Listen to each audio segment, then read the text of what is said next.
Radio Publique Africaine.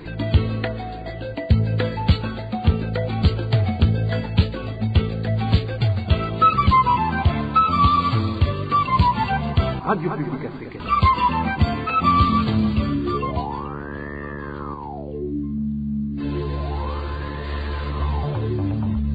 C'est le moment de suivre le journal parlé en français. À la présentation, Onésime Douchimakité. Nous sommes le mercredi 24 janvier 2024, ravis de vous retrouver à ce rendez-vous d'information dont voici les grands titres.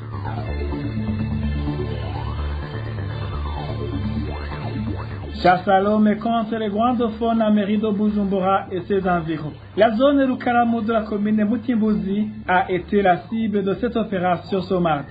495 personnes ont été tuées au cours de l'année 2023 dans différentes localités du pays, 795 cas d'arrestations arbitraires et 25 cas d'enlèvement. Cela transparaît dans le rapport publié ce mardi par la Ligue des droits de l'homme ITEC. Vous aurez les détails dans cette édition. Dans cette édition, nous parlons également des pertes énormes chez certains commerçants de boissons en provenance du Rwanda voisin à cause de la fermeture des frontières burundo-rwandaises. Voilà pour les titres.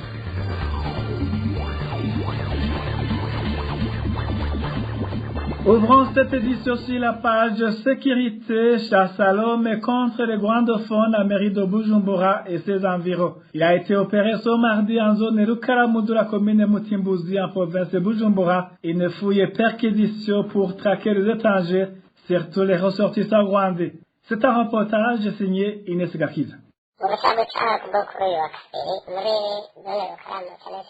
Au petit matin de son mardi, les habitants des collines Kigwati 1 et Kigwati 2 de la zone Rukaramo se sont réveillés, encerclés par la police. Il s'agissait d'une opération de fouille et perquisition dans les ménages relatives aux pièces d'identité. L'objectif était de traquer les étrangers. Ainsi, les Rwandais et les Congolais ont été tous arrêtés et embarqués. Ils sont détenus à la commune Mutimbuzi en attendant l'injonction hiérarchique de les renvoyer chez eux.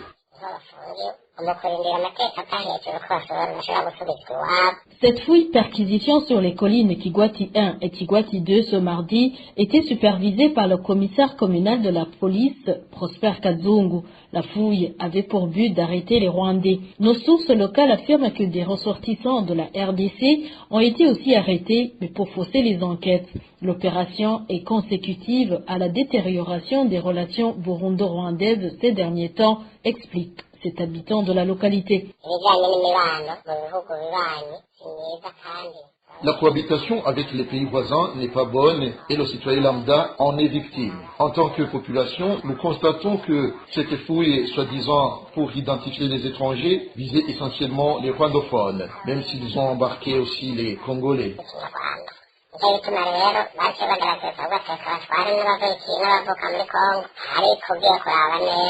À bien analyser, ils avaient pour objectif principal d'arrêter les Rwandais et la fouille avait une particularité par rapport à d'autres fouilles ordinaires. Les informations recueillies par la RPA font état d'une pareille chasse à l'homme contre les Rwandais en mairie de Bujumbura. Toujours en page sécurité, les membres du parti CNL en commune Gatala de la province de Kayanza s'inquiètent des réunions organisées par les responsables du parti CNDD sur différentes collines de cette commune. Ces membres du parti CNL indiquent qu'ils sont informés que ces réunions sont organisées dans le but de planifier la persécution des opposants au parti au pouvoir, surtout les militants du parti d'Agatogwas. Plus de détails avec Eric Nyonzima. Certaines réunions ont été organisées par les responsables du parti CNDD-FDD en commune Gatala. La plus récente est celle de ce mardi, tenue sur la colline Nyarurambi, une réunion qui avait réuni des Imbonerakure et des notables collinaires. Cette réunion a été organisée par Tani Nyongabo alias Ndiamonyu, chef des sages du parti CNDD-FDD en commune Gatala. Notre source fait savoir que l'objet de cette réunion, tenue tout près du bureau de la commune Gatala, était d'annoncer qu'il faut éliminer tous les membres du parti CNL qui seront ensemble à 3 ou plus. Dani Nyongabo a organisé cette réunion à l'intention des membres du parti CNDD-FDD, dont des Imbonerakure tués, ainsi que certains notables collinaires. Ils étaient entre 50 et 60. La réunion a été tenue sur la colline Nyarurambi. Il leur a dit que c'est Bouassa qui a tué les gens à Gatumba et que dans quelques jours, il va être arrêté et incarcéré, y compris ceux qui sont derrière lui et ses partisans. Il a également indiqué que là où on verra 3 partisans du parti CNL ensemble, qu'il faut les tuer parce qu'il n'y a pas de suite. Bien que le plan de persécuter les opposants ait été déjà annoncé à ceux qui ont participé à ces réunions, le responsable du parti CNDD-FDD en commune Gatara a ajouté que ces réunions vont continuer sur toutes les collines de cette commune, précise notre source. Il a également indiqué que ces réunions seront organisées sur toutes les collines de la commune Gatara. Le parti CNL fustige cette attitude de s'aimer la Dizani, alors que dans notre commune, les membres de différents partis politiques cohabitaient pacifiquement. Ces partisans du parti CNL demandent à tout un chacun, surtout les hautes autorités du pays, de prévenir pour qu'il n'y ait pas de massacre. La rédaction de la RPA a essayé de joindre Stani Nyongabo, le chef des sages du CNDD-FDD en commune Gatara, et Sylvain Gakuyano, administrateur de cette commune, mais sans succès. Merci à toi, Eric Nyonzima. Par le droit de l'homme à présent, 495 personnes ont été tuées au cours de l'année 2023 dans différentes localités du pays. 795 cas d'arrestation arbitraire et 25 cas d'enlèvement. Cela transparaît dans le rapport de l'année 2023 publié ce mardi par la Ligue ITEC. Cette organisation de défense des droits humains déplore le fait que le gouvernement du Burundi a refusé au rapporteur spécial des Nations Unies d'accéder sur le territoire burundais afin de lui permettre de produire un rapport sur une base de données collectées sur terrain. Suivez à ce propos Ancher Nicolas Guizé, président de la Ligue burundaise des droits de l'homme, ITEC.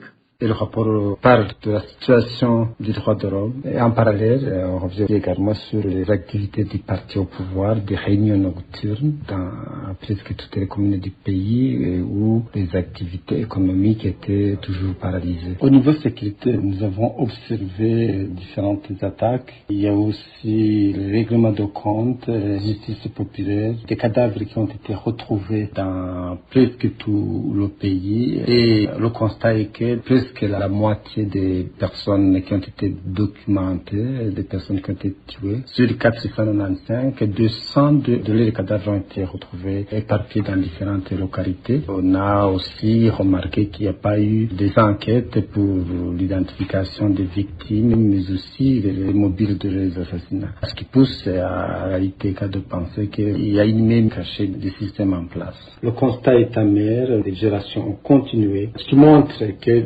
voir la persistance des violations des droits humains, c'est que c'est institutionnel, c'est la politique du gouvernement. Le pouvoir en place n'a pas une politique de éradiquer les violations des droits humains. Par contre, si on regarde la constance de ces violations, c'est que ça s'inscrit dans la politique de faire la pression aux opposants, maîtriser toute la population pour qu'ils ne puissent pas lever le doigt pour réclamer les droits. Les auteurs de ces violations, ce sont les agents de l'État. Il y a les administratifs à la base, les militaires, les policiers, les membres du service national de renseignement, certains jeunes du parti au pouvoir. Et ces gens ne sont pas inquiétés parce qu'il n'y a pas une volonté de punir les auteurs. Par ailleurs, le pouvoir en place ne veut pas collaborer avec les mécanismes internationaux. Il a refusé l'accès du rapporteur spécial des Nations Unies sur la situation des droits de l'homme au Burundi. Et pourtant, il continue à cramer que cette personnalité, dans ces rapports, il utilise les rapports des organisations prohibées par le gouvernement. En réalité, pour nous, on invite le gouvernement à donner accès à ce rapporteur pour qu'il puisse produire un rapport sur base de visites des membres des familles des victimes ou des victimes même. On invite le gouvernement à respecter le texte qu'il a signé, voire même la Constitution. C'était Ancher Nicolas Guizé, président de la Ligue burundaise des droits de l'homme, ITEC. Après une petite transition, nous parlons gouvernance. RPA. Le parti APDR demande à l'Office burundais de l'emploi et de la main-d'œuvre OBM d'honorer ce qu'il a promis à la jeunesse burundaise en 2015, que la jeunesse burundaise sera désormais embauchée conformément à la loi du 10 décembre 1980, demandant à toutes les sociétés étatiques et privées de faire connaître les postes vacants afin que les jeunes soient embauchés suivant le mérite. Écoutez plutôt Gabriel Banzawitonde, président du parti APDR.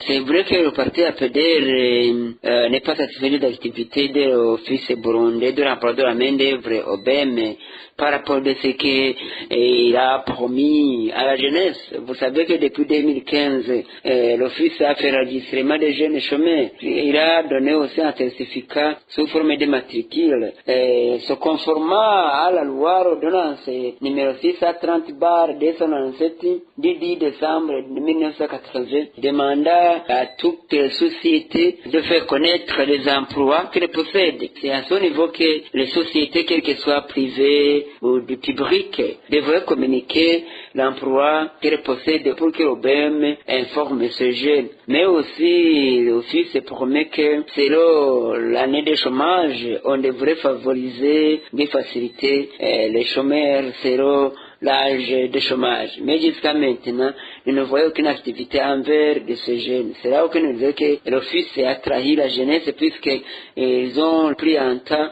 pour faire enregistrer des va-et-vient dans des communes ou bien au niveau de l'Office, mais sans effet.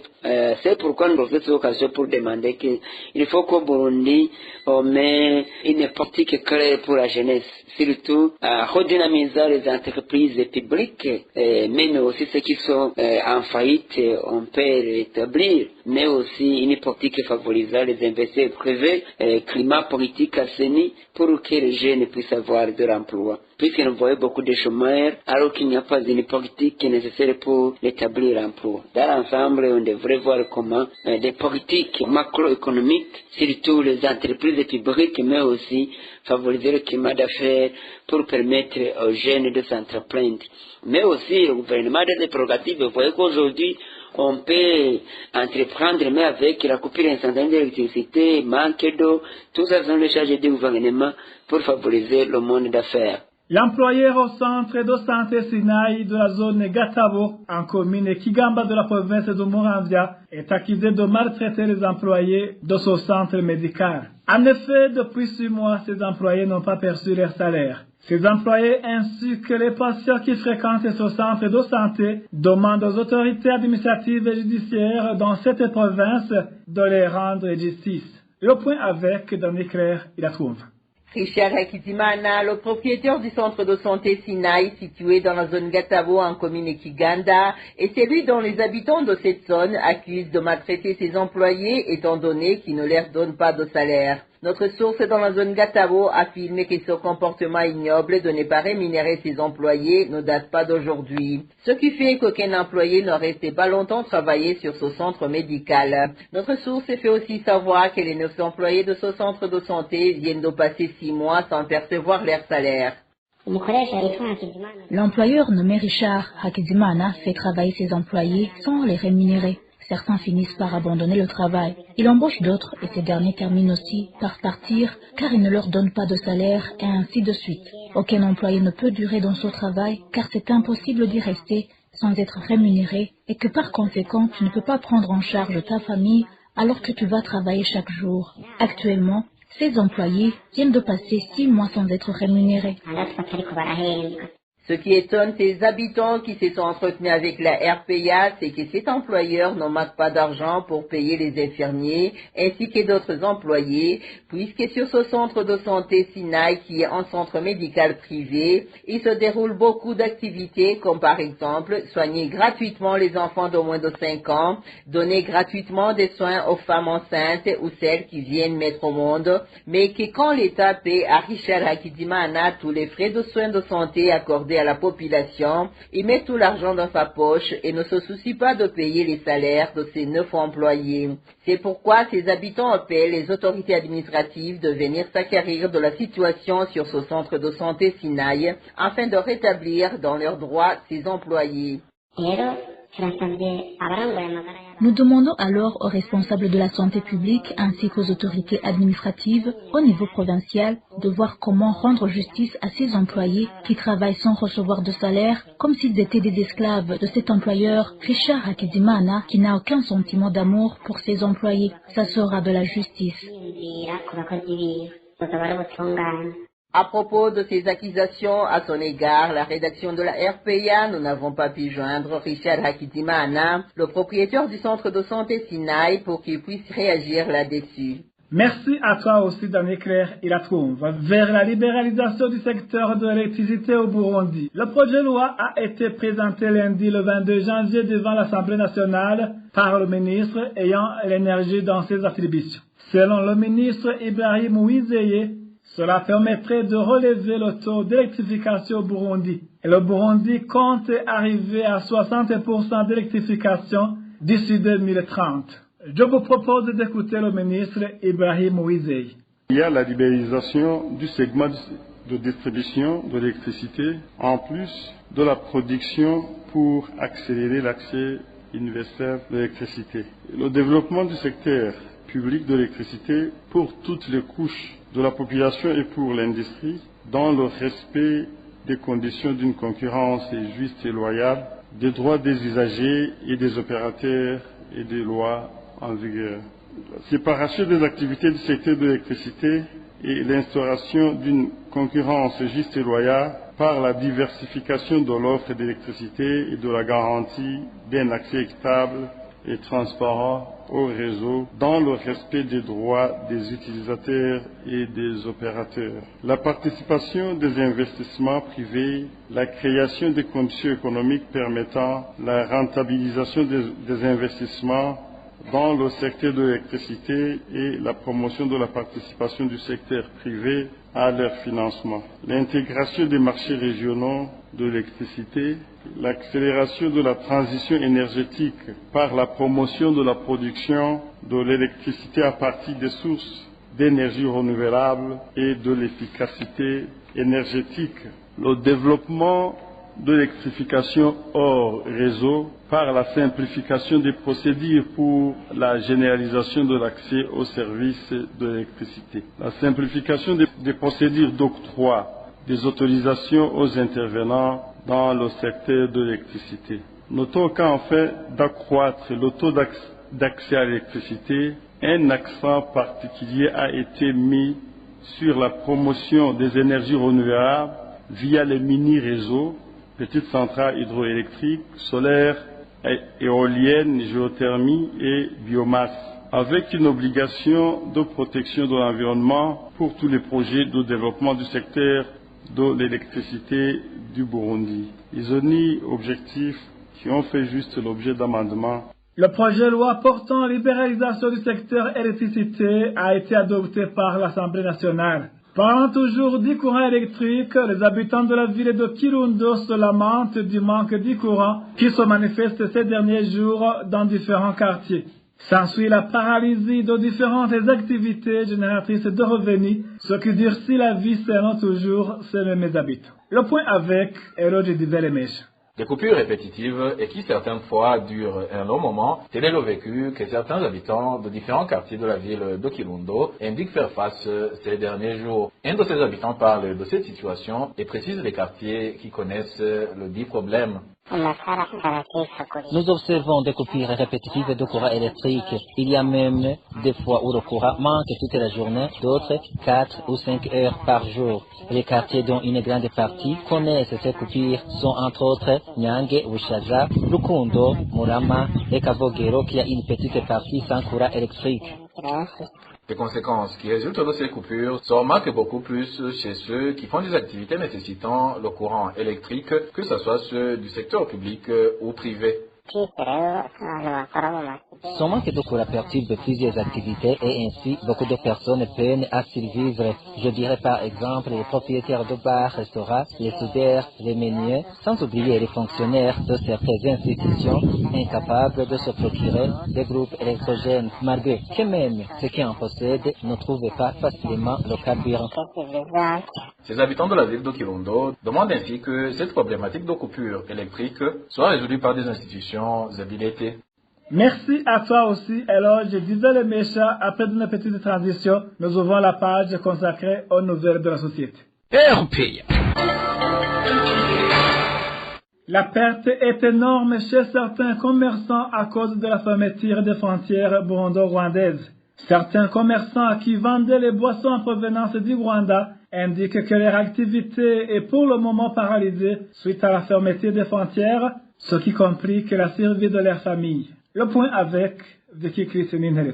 Les grognes sont multiples au sein de certains commerçants de la mairie de Bujumbura du fait que certaines boissons en provenance du Rwanda ne sont plus disponibles. Selon les mêmes commerçants, depuis la fermeture des frontières, les boissons comme Skol Malt et Skol Laga ne sont plus disponibles. Cet habitant fait savoir que les bénéfices sur leur commerce ne sont plus les mêmes depuis que les frontières burundo-rwandaises sont fermées. Il y a beaucoup de mécontentement au sein des commerçants qui vendaient des boissons en provenance du Rwanda. Actuellement, ils enregistrent des pertes. En effet, quand vous vous êtes habitué à faire votre commerce à la normale et qu'on ne fixe pas d'un coup, les enfants ne trouvent plus à manger. Pire encore, cela affecte en même temps la famille qui trouve des difficultés à survivre par la suite. Ça cause aussi la pauvreté dans la famille, car l'argent que tu gagnes ne sera plus le même, et toutefois sans oublier que c'est le même argent qui faisait vivre la famille, donc cet argent ne sera plus disponible vraiment. Mis à part ces commerçants des boissons en provenance du Rwanda, même les consommateurs de ces boissons regrettent énormément leur carence. Que ce soit pour les consommateurs de ces boissons, de même que les vendeurs, ils sont tous mécontents. Ensuite, c'est la pauvreté qui gagne les familles de ces commerces. Sans oublier les consommateurs qui manquent leurs boissons préférées. La situation est ainsi depuis que les frontières burundo-rwandaises sont fermées du côté du Burundi, ce qui a même paralysé la plupart des activités commerciales de la population de deux pays, surtout celles des provinces frontalières. Aujourd'hui, beaucoup des produits qui s'échangeaient entre les deux pays ne sont plus disponibles, ce qui fait objet de mécontentement de la population de deux pays. Dernière nouvelle de cette édition, pénurie d'eau potable dans certaines localités de la mairie de Bujumbura. L'exemple typique est celui du quartier Kinanira 4 de la zone Musaga et une partie de la zone Chibitoke. Les habitants de ces localités indiquent que si rien n'est fait le plus tôt possible, ils risquent d'attraper les maladies des mensales. Le point avec Elodie Diveremèche. Les habitants du quartier Kinanira 4 en zone Musaga révèlent qu'ils font face au manque criant d'eau depuis 2 ans. Ils précisent que l'eau des robinets n'est disponible que 3 fois seulement durant la semaine, pendant les heures avancées de la nuit et ne dure que le temps de la rosée. Une situation que ces habitants qualifient de difficile, d'autant plus qu'ils sont obligés d'utiliser beaucoup de moyens pour acheter de l'eau. Nous avons un problème d'eau potable depuis 2 ans. L'eau qui est disponible coule 3 fois par semaine pendant les heures avancées. Certains ne bénéficient pas de cette eau car elle dure peu de temps. Au niveau des robinets publics, un bidon de 20 litres coûte 500 francs. Vraiment, c'est pas facile. La situation est presque la même en zone Chibitoke. Certains habitants indiquent qu'ils ont déjà arrêté d'utiliser des toilettes à siège suite au manque d'eau. Et ces habitants d'ajouter qu'ils utilisent parfois l'eau sale et même dans certaines tâches ménagères qui nécessitent de l'eau propre. À Chibitoke, précisément l'endroit communément appelé Kwakanyoni, ça fait très longtemps que nous ne sommes pas approvisionnés en eau potable. Ceux qui ont des toilettes à siège ne les utilisent pas. L'eau qu'on trouve à l'aide des taxis vélos nous coûte très cher et elle est sale. Les robinets sont à sec. Tous ces habitants craignent que si rien n'est fait le plus tôt possible, ils risquent d'attraper les maladies liées au manque d'hygiène. Ils demandent ainsi à la régie des eaux de trouver une solution dans l'immédiat. Merci à toi, Eloge Diveremèche. Merci, mesdames et messieurs, de votre prêter et attentive. Ainsi s'achève cette édition. À la présentation, vous étiez avec Onedzime Dushimagid. Passez de bons moments chez vous. Au revoir.